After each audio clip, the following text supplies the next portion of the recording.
ජීවිත කාලය තුලේ මේ කන් වලින් එක එක විකාර අහහ ඉන්නවට වඩා කොච්චර හොඳද වනපදයක් අහන්නේ.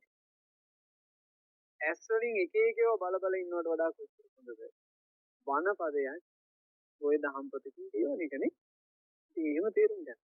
තේරුම් අරගෙන තමන්ගේ ජීවිතේ පින්නතුනේ තමන් හරියට හදාගන්න ඕන කොයි විදිහටද යදත්ත ගරහි තද කුසුමාන ගොඩාක් වටින අර්ථය. තමන්ගෙන්ම දොස් නොලැබෙන විදිහට තමන් හැදෙන්න ඕන. හැදෙන්න ඕනේ තමන්ගෙන් දොස් නොලැබෙන ක්‍රමයටයි. ඒ කියන්නේ අපේම හිත අපට ගරහන්නේ නැති ජීවිතයක් අපි උපද්ද ගන්න ඕනේ.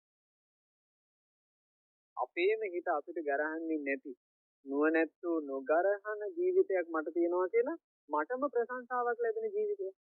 ආන් එහෙම උපද්ද ගන්න. ඒ කියන්නේ අපිට ලෝකෙට කොලේ වහන්න පුළුවන් විදිහකට නිකන් අපිට මේ හොඳ එක්කෙනෙක් වගේ පෙනී හිටින්න බැයිද? ඉන්න පුළුවන්.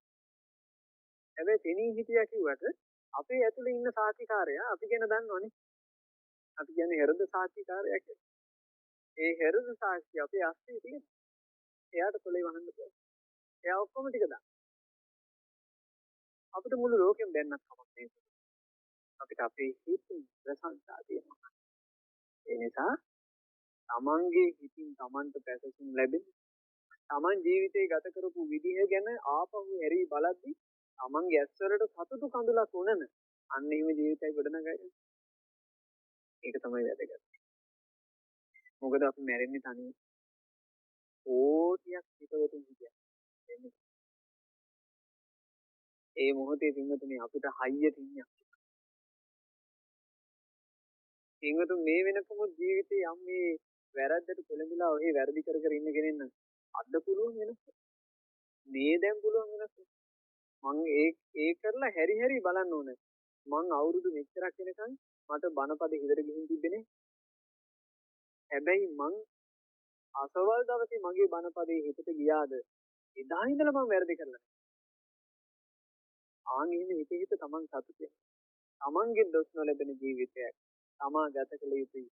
නුවණැත්තෝ මේ අහන දකින්න හැම දෙයකටම ගිජු යන්නේ. ඒ කියන්නේ අහන දකින්න ඒවා කිව්වේ කොහොමද? අද කාලේ තරුණයෝ මෙහෙමයි. අද කාලේ තරුණියෝ මෙහෙමයි. ඒක අද කාලේ ඇති. ඕව අපේ කාල වගේ නෙමෙයි දැන්. ආන් මේ ක්‍රමයට හිතන්න. සමහරවිට වැඩිහිටියයි කියනවනේ නේ ගන්නස් දැන් අපේ කාලේ වගේ නෙමෙයි. දැන් ඉතින් ළමයි ඒ අය යන විදිහට යාලට යන්න දෙන්න. ආහන දකින්න හැම එකකටම මෙහෙම පටලවෙන්න එපා පිටින්. හරි දේ තේරෙන්න.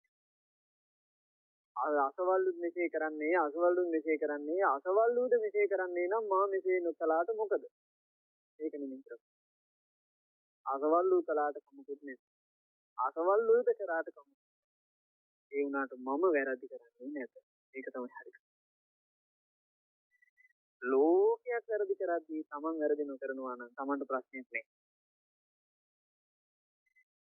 ලෝකයක්ම දොස් සහිත වෙද්දී තමන් දොස් සහිත නැත්නම් තමන්ට ප්‍රශ්නයක් නැහැ. මුළු ලෝකෙම හැදුනා තමන් හැදිලා නැත්නම් තමන්ගේ ප්‍රශ්නේ හේතුව.